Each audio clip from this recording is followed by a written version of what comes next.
This podcast is brought to you by the IIEA, sharing ideas, shaping policy. Welcome, everybody. It's lovely to have a good crowd for today's talk. If this is your first time in the IIA, welcome. If you're a normal offender coming in for more intellectual thought, lovely to always have you again. I won't be long up here. If there's a fire drill, we shouldn't be expecting one. Please go down the stairs and out the door where you're coming across the HSC building. We'll collect your names and make sure everybody's safe and going around. Today, I'm very pleased to say that we have Minister Muir as well as Tom chairing, and I think it's going to be a very good intellectually stimulating discussion of what's going on around. The Minister will give a short address and then we'll dive into the discussions. Tom will ask a couple of questions and then we'll be opening up to the floor for your inputs. And so I hope you have plenty of questions ready to go. Thank you so much again for coming and attending. Thank you very much, Mark. It's a great pleasure that you're here. I just again has some housekeeping. People will be able to join the discussion using the Q&A function of Zoom. Please feel free to send your questions through if they occur to you and when Minister has finished his presentation.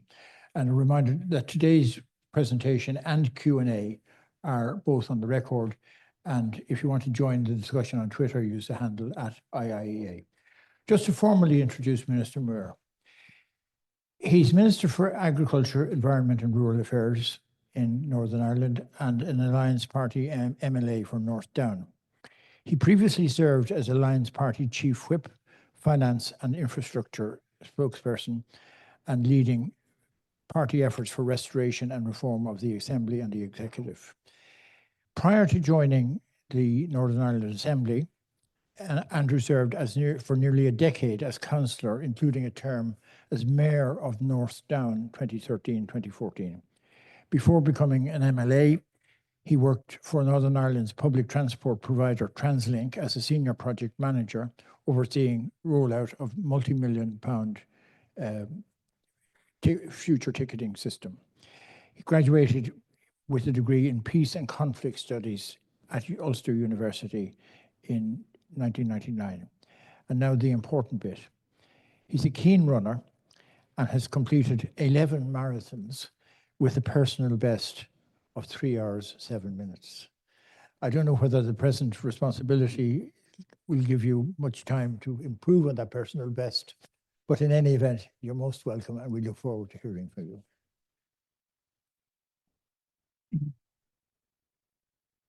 Thank you very much. And that personal best was done here in Dublin, and I've done Dublin Marathon 5 times. So it's great to be in the great city of Dublin and also to be here at the Institute of European and International Affairs. And I really appreciate the work that you do and their priority around the environment is hopefully reflected in the invitation to myself.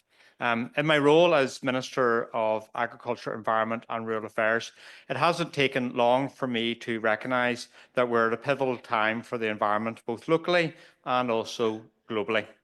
In the policy context, we're living in a rapidly evolving environmental landscape. We can't ignore the challenges that are ahead in terms of climate mitigation and adaptation, also in terms of sustainable agriculture, reversing biodiversity loss, improving air and water quality, and also in terms of managing waste. I am deeply committed to doing all I can to meet both European and international environmental targets on these challenges, such as the Paris Agreement, the Glasgow Climate Pact, and also the Montreal Global Biodiversity Framework on their 30 by 30 targets. Much of our environmental legislation is derived from European law and is supported by a wide breadth of environmental policies and strategies. I'm keen to uphold the underpinning principles of these strategies and strengthen and improve our environmental policies where I can. To achieve this, we all collectively have a duty to strengthen our commitment and get our environmental policies right as we go forward. Environmental issues do not respect boundaries, and that is why I'm committed to North-South and also East-West cooperation.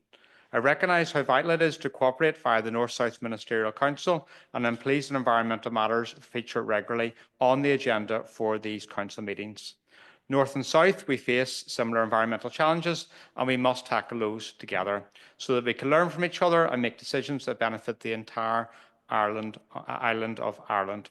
I am grateful for the ongoing engagement that takes place between officials on some of the most challenging environmental issues of our day. And similarly, I'm proud to engage with the British-Irish Council, and I attended a summit meeting hosted by the Scottish Government in December of last year. The Council promotes positive, practical relationships amongst its 8 member administrations in areas such as climate adaptation, the marine environment, marine litter, as well as non-native species and the Asian Hornet Task Force. Practical collaboration and the sharing of expertise in these areas is invaluable for the protection of our shared environment, especially now in terms of Northern Ireland's unique position between GB and Europe, and also the work to implement the Windsor Framework. In light of the UK Government and the EU entering negotiations on an SPS veterinary agreement and the wider reset of EU relations, I would strongly support a comprehensive and ambitious SPS agreement without delay, plus linkage between ETS, CBAM, EUDR, and much more. I strongly believe that wider UK-EU alignment on regulations is important so we can sweep away the unnecessary barriers created by the previous pursuit of a hard Brexit. Turning to agriculture, for me as Minister of Agriculture and Environment and Rural Affairs, it is important that farming and food production is truly sustainable. This is a key issue for Northern Ireland, as approximately 75% of our land in Northern Ireland is in agriculture, and farmers have a vital role to play in producing food sustainably. The impact of climate change is particularly acute for agriculture, and we have all witnessed severe weather patterns already this year and some of our towns, villages, communities and businesses have been severely impacted. Climate change modelling predicts a greater chance of hotter, drier summers and warmer, wetter winters and more extreme weather and rising sea levels. To address these multiple climate, biodiversity and ecological crises head-on, it is imperative that there is coherence across environmental and agricultural policy development. And that's why I'm delighted that this is the Department of Agriculture, Environment and Rural Affairs. This is necessary for getting the balance right between food production, our economy and environmental protection. To this end, my department continues to roll out the programme of farm support via the new Sustainable Agricultural Programme. Leaving the EU has its challenges, and one of which is setting up our new policies, but we're getting on with the job.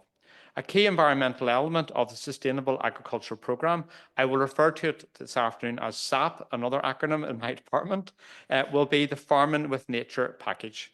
The Farming with Nature package aims to contribute to the delivery of many of my department's strategic environmental outcomes by supporting farmers and land managers to make substantial contributions to environmental improvements and also sustainability.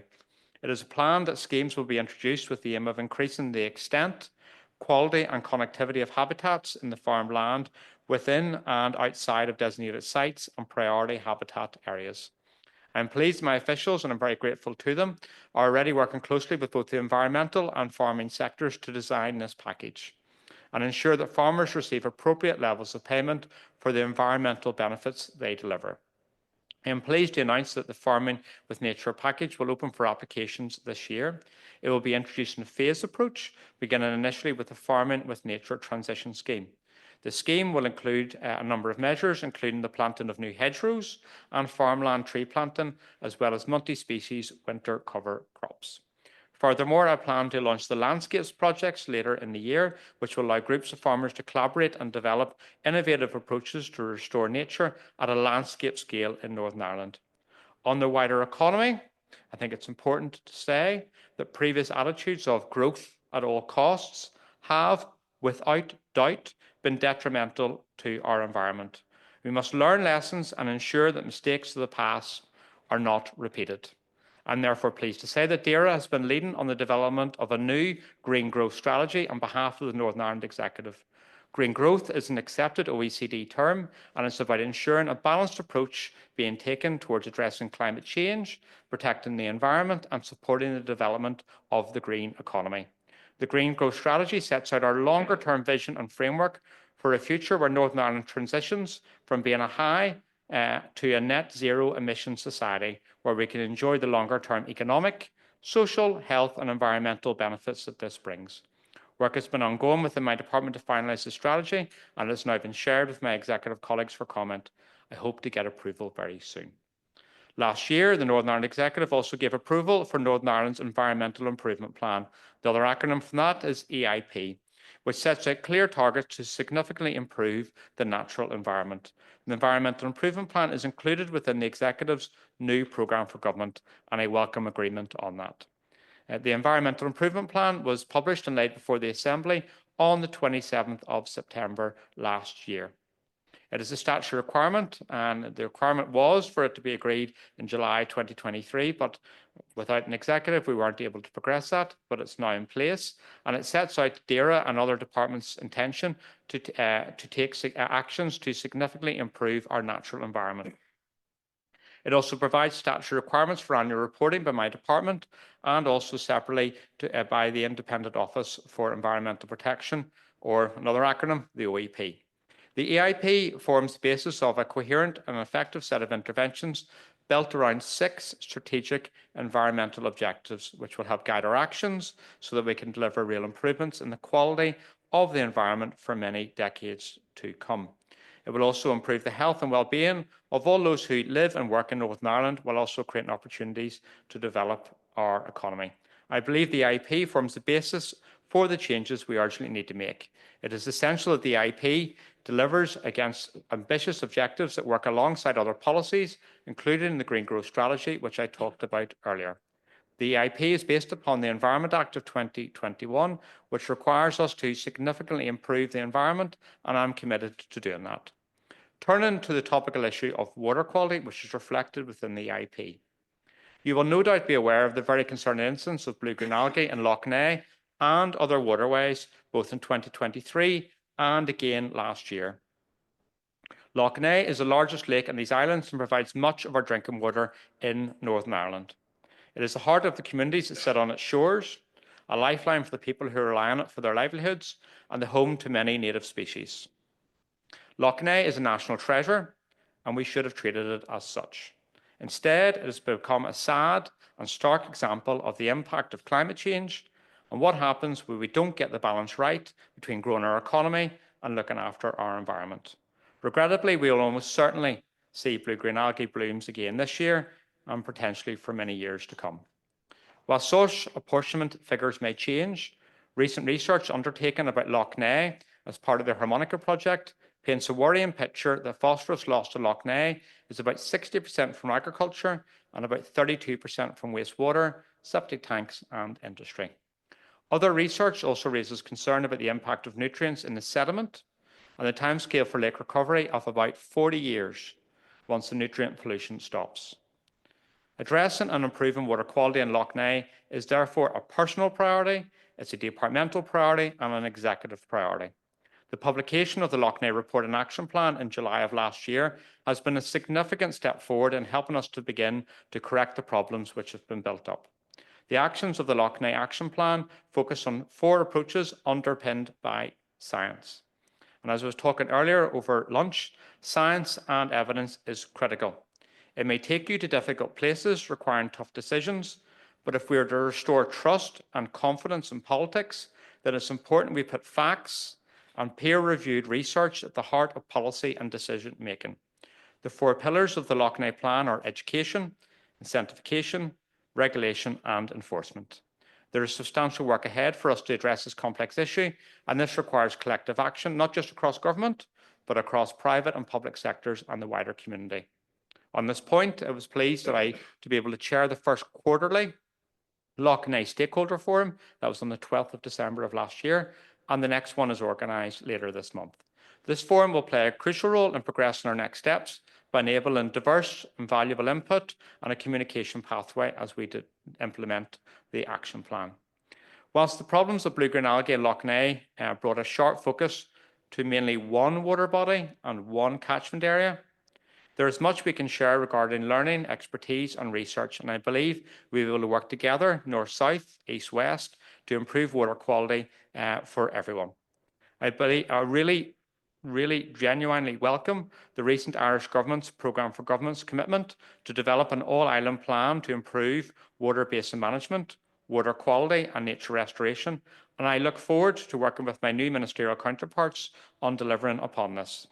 As I mentioned, Lough Neagh is not the only water body that requires attention or intervention in relation to environmental protection. In response to emerging information on water quality, including reports from the Office of Environmental Protection, the Northern Ireland Audit Office, and also the Lough Neagh report, I have approved the third cycle river basin management, and this is now subject to executive approval. And once that's obtained, I will publish it.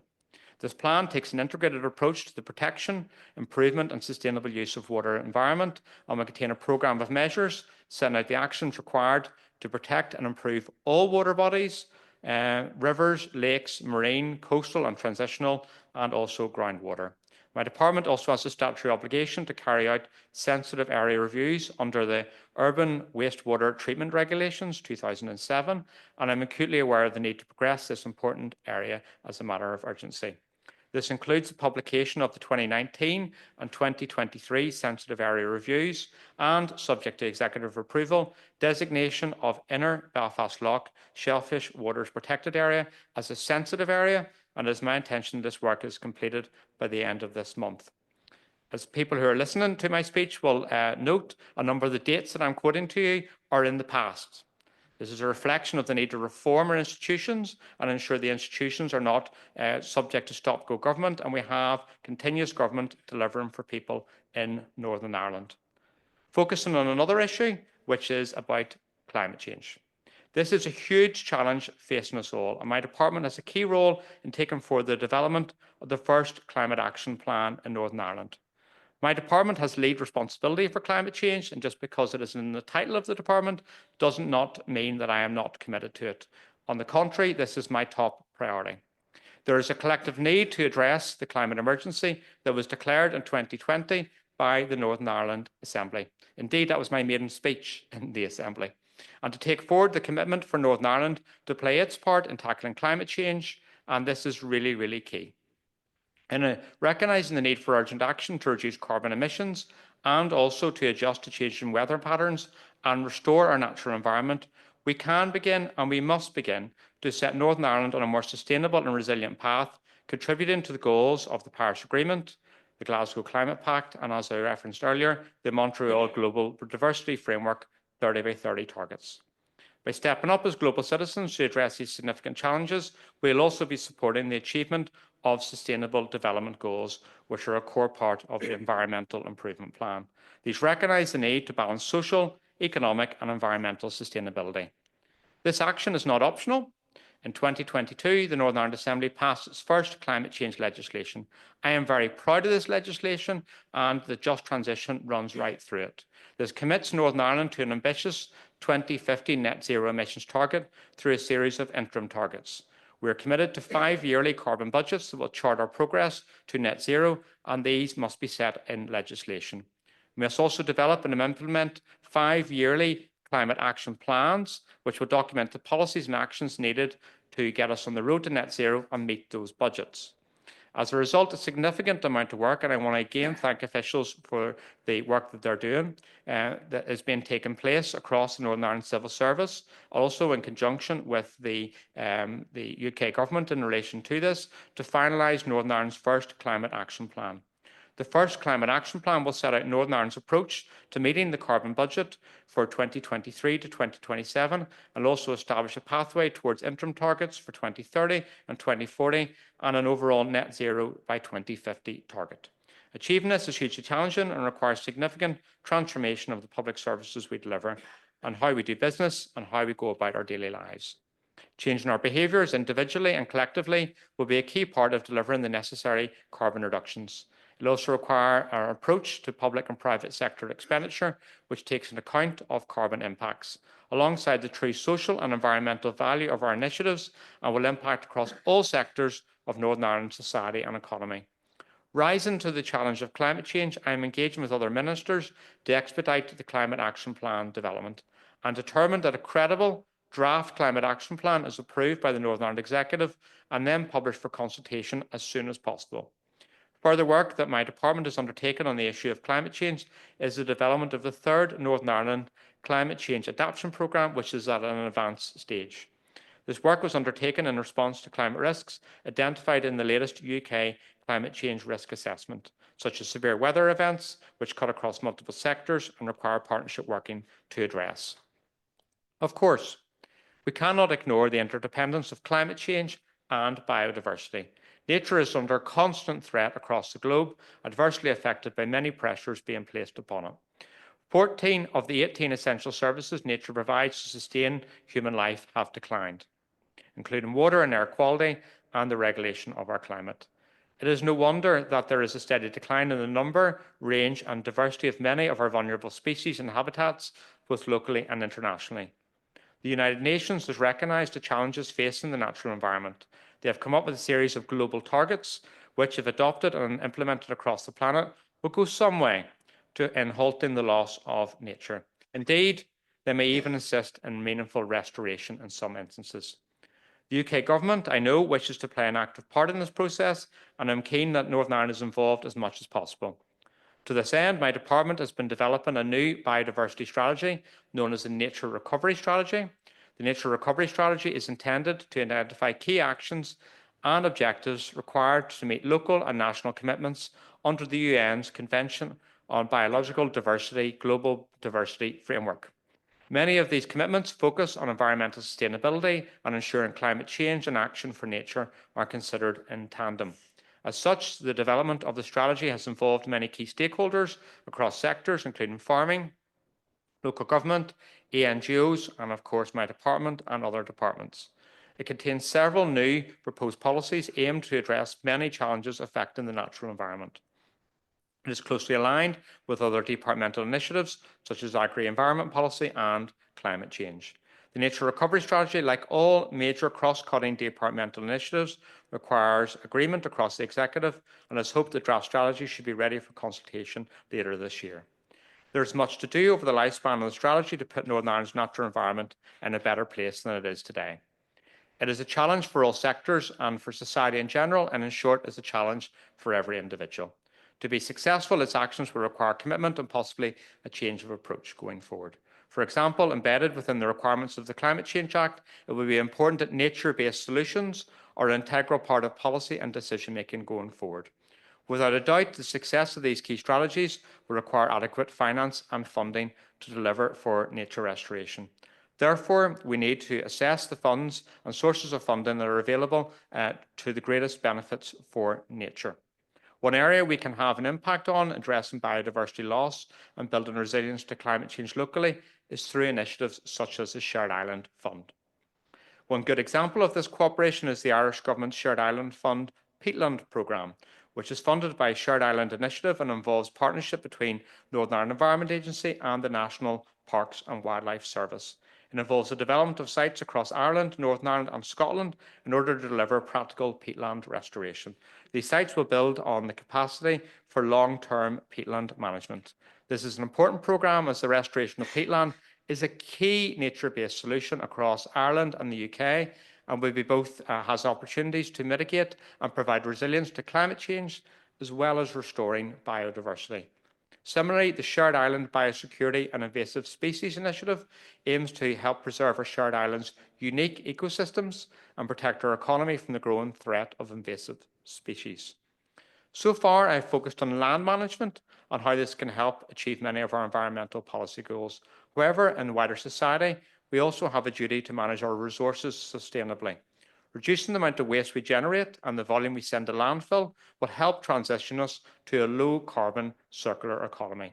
My department is currently taking forward a wide range of interventions, including financial support, policy and legislation, which will drive this forward.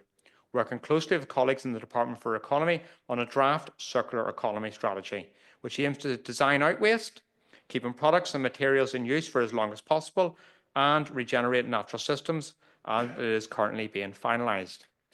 On the issue of the deposit return scheme due to come into play in Northern Ireland in October 2027, I am especially welcome the good collaboration across Ireland in sharing information, particularly our learning from the successful launch of the Irish deposit return scheme, of which I'm very jealous. I am pleased to say that we have received almost 300 responses to the consultation document I launched last year, which is Rethinking Our Resources, Measures for Climate Action and a Circular Economy in Northern Ireland. I will be taking action soon on this with a view to meeting the targets of 65% for municipal recycling rate, as well as a target of 70% waste to be recycled by 2030, which is in the Climate Change Act. I've already mentioned a range of interventions my department is taking to drive forward transition to a circular economy, including financial support. My department has made financial assistance available to local councils by way of the Household Waste Recycling Collaborative Change Programme. This is a £23 million fund which will transform curbside recycling and household waste recycling centres, infrastructures and services. Another key recycling issue my department has progressed is the environmental impact of single-use vapes. Single-use vape waste can have a devastating impact on our environment and biodiversity. I'm glad to say that Northern Ireland, as well alongside other UK devolved governments, has now laid legislation banning the sale and supply of single-use vapes, with this coming into force across the UK on the 1st of June of this year. This ensures alignment across the UK, and I would urge the Irish Government to advance their ban also. I'm committed also to taking action and to restrict the consumption of a range of single-use plastics. Therefore, my officials are working to bring forward a ban on the supply and sale of wet wipes containing plastic. Banning wet wipes containing plastic will reduce plastic and microplastic pollution, particularly in our waters, so that we can, and I welcome the Irish Government's progress in this area. I am committed to developing a new waste management strategy for Northern Ireland, which I hope to have ready for consultation this year. This new strategy will set policy direction for the future management of waste over the next 6 years. The goal of the strategy is to future-proof waste management in Northern Ireland, whilst also embedding a circular economy. My vision for Northern Ireland is a strong green economy which values its resources and actively closes its loop by putting as many of those resources back into the system as possible. Alongside this, I believe that collaboration and shared learning across the island of Ireland, UK and Europe, Northern Ireland can continue on its way to achieving a thriving, sustainable and resilient agri-food sector, a healthy, nature-rich environment, and be a leader on climate change. Thank you. This podcast is brought to you by the IIEA, sharing ideas, shaping policy.